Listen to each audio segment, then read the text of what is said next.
Hello students, welcome to my YouTube channel Raikwar sir की class.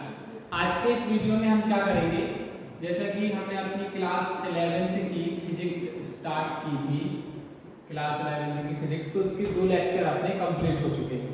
ठीक है, क्लास 11th की जो अपनी फिजिक्स स्टार्ट की थी हमने, तो उसके 2 लेक्चर अपने कंप्लीट हो चुके हैं। आज का अपना 3rd नंबर का लेक्चर है। ठीक है, सॉरी 3rd नंबर का लेक्चर में 3 लेक्चर पहले हमने इंट्रोडक्शन पार्ट बताया था फिजिक्स का। उसके बाद मापन एवं मात्रा के अपने अध्याय 1 है अपना क्या, अध्याय 1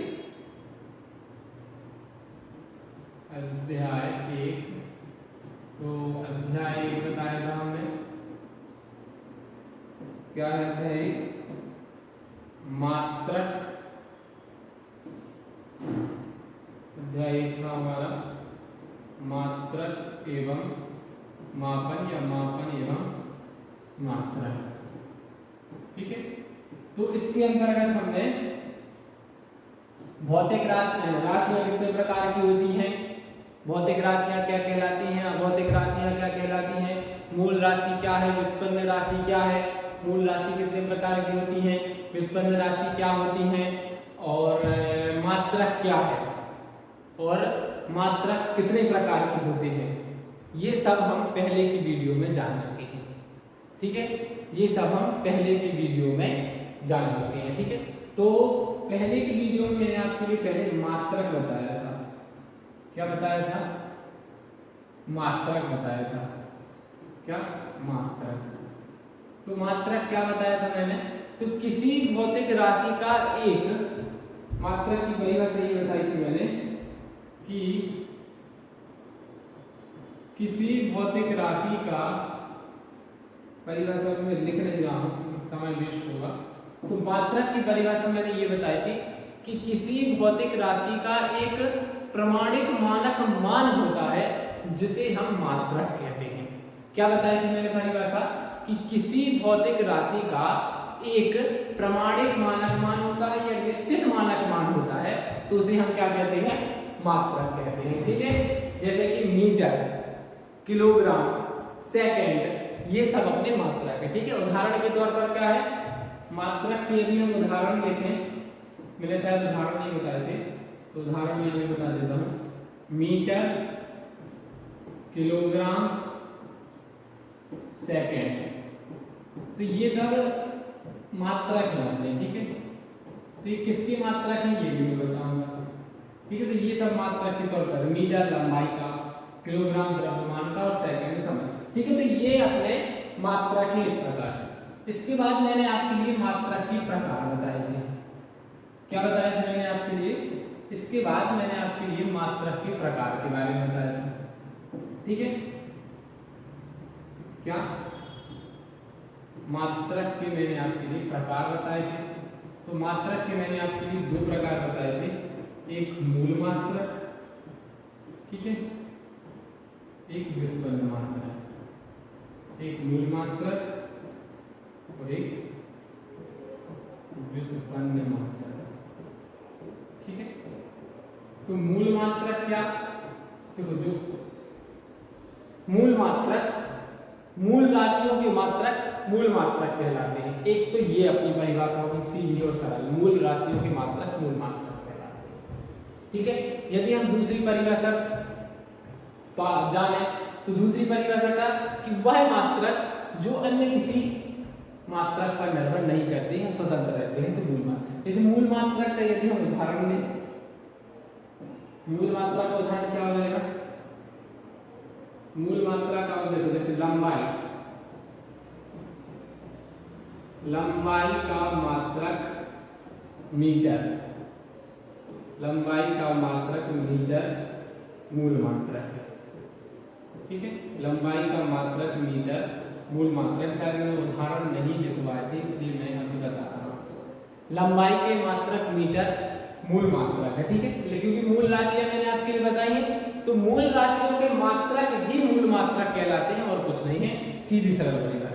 और व्युत्पन्न राशियों के मात्रक व्युत्पन्न मात्रक कहलाते हैं, या जो मात्रक स्वतंत्र नहीं, प्रत्यक्ष स्वतंत्र नहीं होते हैं, तो वे व्युत्पन्न मात्रक कहलाते हैं। ठीक है, तो व्युत्पन्न मात्रक की यदि हम उदाहरण देखें तो व्युत्पन्न मात्रक क्या हो जाएगा, तो व्युत्पन्न मात्रक वो मात्रक हो जाएगा अपना, हाँ तो क्या है, व्युत्पन्न राशियों के मात्रक व्युत्पन्न मात्रक, ठीक है।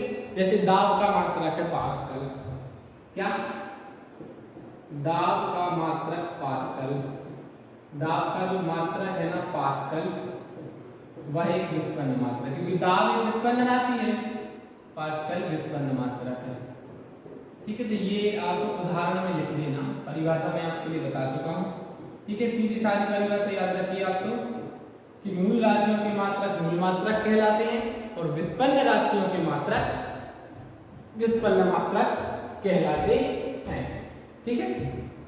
तो यहां तक कि अपने क्वेश्चन कंप्लीट हो गए। अब हम एक अगला अपना प्रश्न है, अगला अपना प्रश्न बनता है कि प्रश्न बनता है अपना अच्छे मात्रक की विशेषताएं, अच्छे मात्रक की विशेषताएं, अच्छे मात्रक की विशेषताएं लिखिए, ये है अपना क्वेश्चन, क्या, अच्छे मात्रक की विशेषताएं लिखिए, ये अपना अगला क्वेश्चन है, क्या है, अच्छे मात्रक की विशेषता। तो अच्छे मात्रक की क्या क्या विशेषता होनी चाहिए, ये शायद आप सभी को पता, क्या, अच्छे मात्रक की अब हमें विशेषताएं लिखना है, ठीक है। तो अच्छे मात्रक की क्या क्या विशेषता हो जाती है, जैसे कि देखो, मात्रक स्पष्ट रूप से परिभाषित, ठीक है, मात्रक है ना जो, वो स्पष्ट रूप से परिभाषित एवं उचित आकार का होना चाहिए, ठीक है। पहली यदि हम विशेषता लिखें, पहली मात्रक स्पष्ट रूप से परिभाषित, स्पष्ट रूप से परिभाषित एवं उचित प्रकार का होना चाहिए, परिभाषित एवं उचित प्रकार का होना चाहिए, उचित प्रकार का होना चाहिए।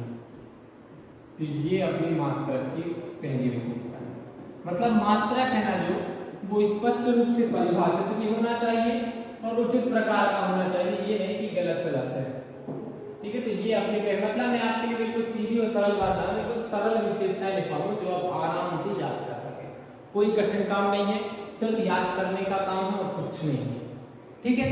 दूसरी विशेषता क्या, मात्रक पर स्थान और समय का कोई प्रभाव नहीं पड़ना चाहिए, क्या, मात्रक पर स्थान एवं समय का कोई प्रभाव नहीं पड़ना चाहिए, स्थान एवं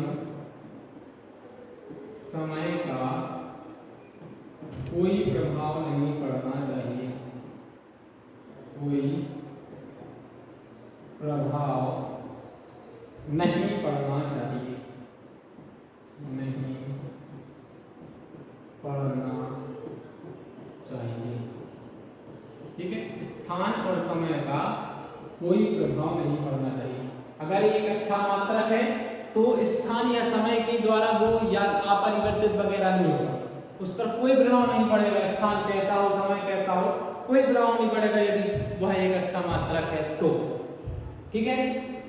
अब तीसरा क्या, मात्रक इस प्रकार होना चाहिए कि उसकी अन्य मात्रकों से हम तुलना कर सकें, ठीक है।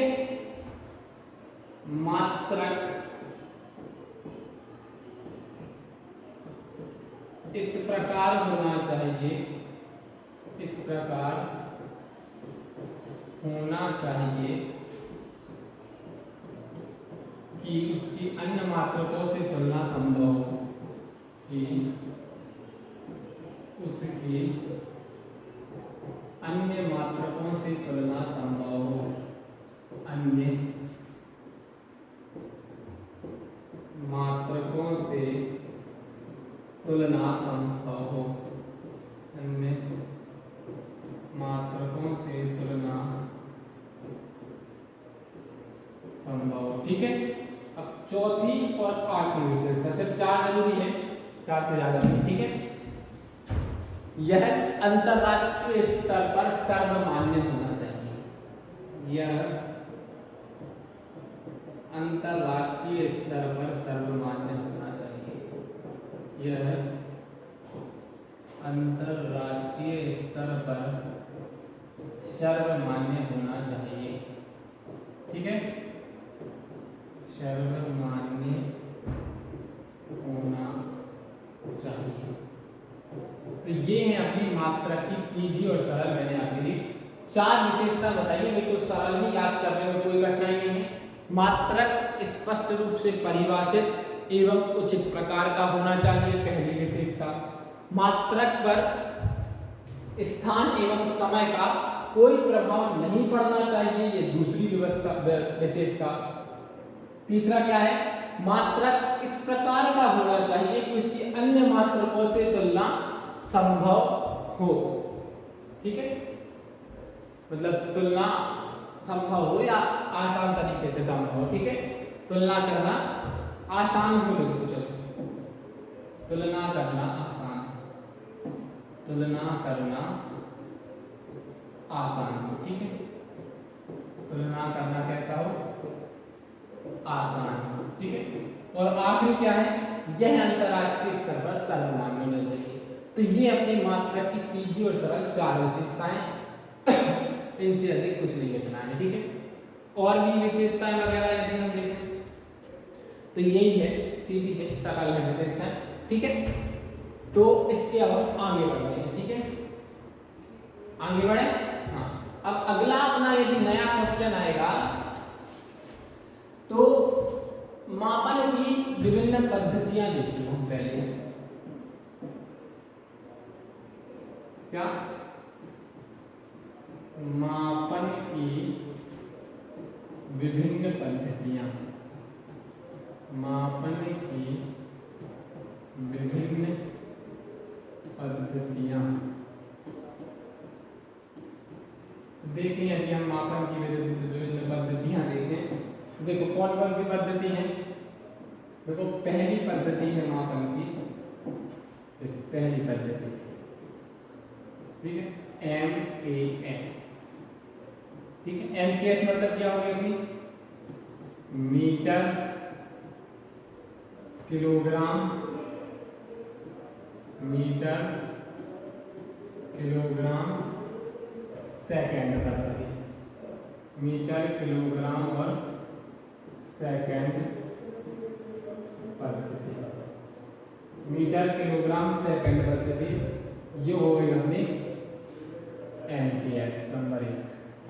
ठीक है, नंबर 2 हो जाएगी अपनी CGS। CGS मतलब क्या हो जाएगा, सेंटीमीटर ग्राम सेकंड पद्धति, सेंटीमीटर ग्राम सेकंड पद्धति। ठीक है, तीसरी हो जाएगी अपनी FPS। ठीक है, पाउंड फुट सेकंड पद्धति, पाउंड फुट सेकंड पद्धति, ये हो गई अपनी तीसरी। और चौथी और आखिरी पद्धति अपनी, ठीक है, चौथी पद्धति क्या हो जाएगी, SI। ठीक है, तो SI पद्धति के लिए अंतरराष्ट्रीय पद्धति है ना,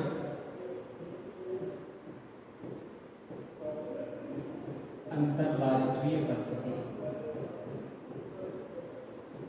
तो ये अपनी पद्धतियां हैं 4 प्रकार की, MKS, CGS और FPS और SI।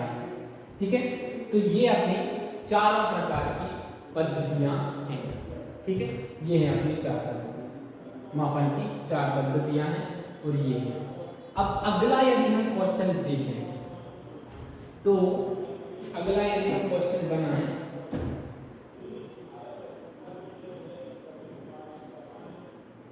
ठीक है, अगला क्वेश्चन यदि हम बनाएं तो एसआई पद्धति के सभी क्या एसआई पद्धति के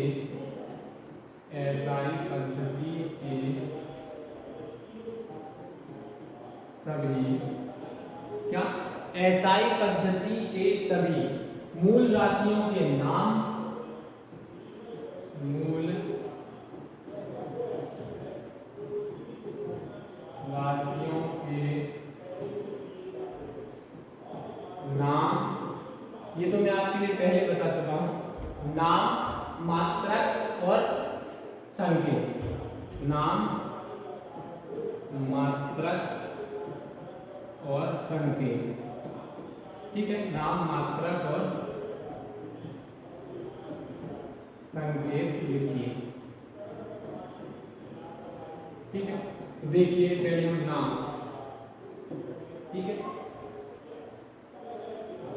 पहले नंबर हम नाम देख रहे हैं, नाम, यहां हो जाएंगे मात्रक,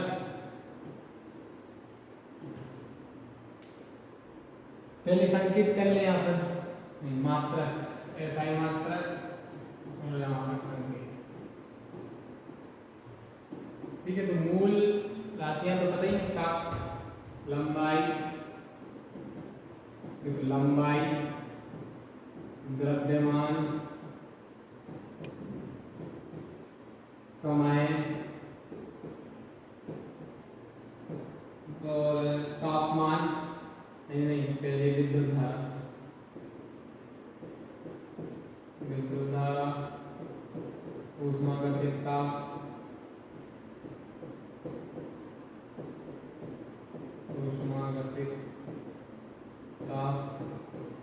ज्योति तीव्रता, ज्योति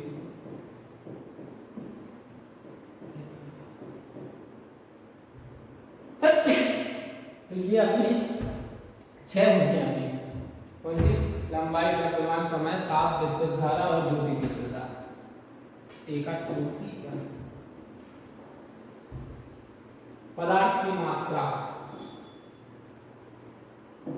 ठीक है, पदार्थ की मात्रा जैसे बताइए,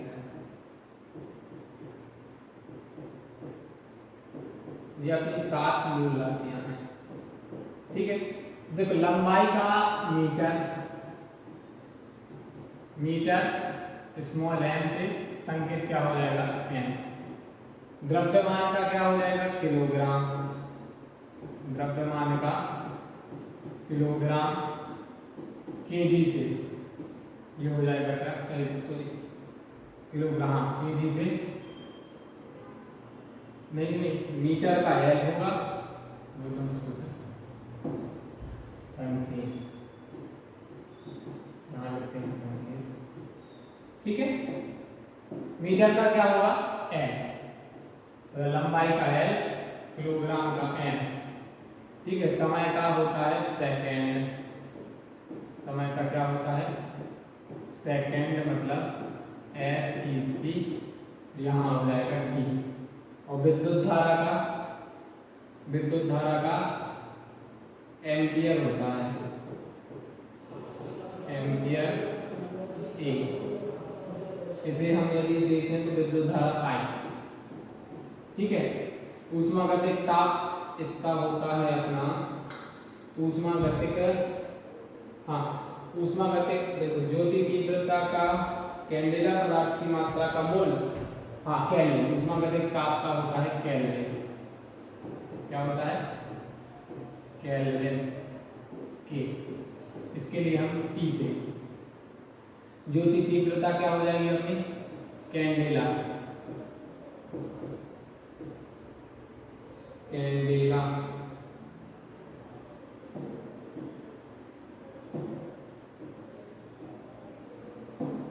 कैंडेला, कैंडेला, ठीक है, CD। और क्या हो जाएगा इसका, उसका कुछ नहीं होता है, चलिए यदि हम देखना चाहें ना तो कैंडिला के लिए हम चलो कैंडिला के देखो तापमान m से दर्शा दो, ठीक है। पदार्थ की मात्रा होगी, पदार्थ की मात्रा को मोल होता है, ठीक है, मोल MOL मोल को मोल ही दे दे और इसको मोल इसको अपन चलो पदार्थ की मात्रा को m से, और यदि कैंडिला के लिए हम दर्शाएं सीधी वाली तो जो I से दर्शाना है, ठीक है, ठीक है। ज्योति तीव्रता है उसके लिए भी I से प्रदर्शित हम कर सकते हैं। तो ये अपने हो गए कुल मिलाकर, ठीक है, ठीक है। तो ये अपना क्लियर हो गया, ये अपनी कुल मिलाकर मूल राशि है और उनके प्रतीक चिन्ह है। और ये मैं पहले बता चुका हूँ, वैसे मैं यदि आपको बताऊं तो ये मैं पिछले वीडियो में भी ये आपके लिए बता चुका हूँ, ठीक। अब यदि अगला क्वेश्चन देखें तो अगला क्वेश्चन अब हम देखेंगे कल। आज की वीडियो में इतना ही। इसी तरीके की और वीडियो देखने के लिए और आज का वीडियो आपके लिए अच्छा लगा हो तो रैपर सर की क्लास के लिए लाइक, शेयर और सब्सक्राइब करना ना भूलिएगा। धन्यवाद, मिलते हैं अगले वीडियो में।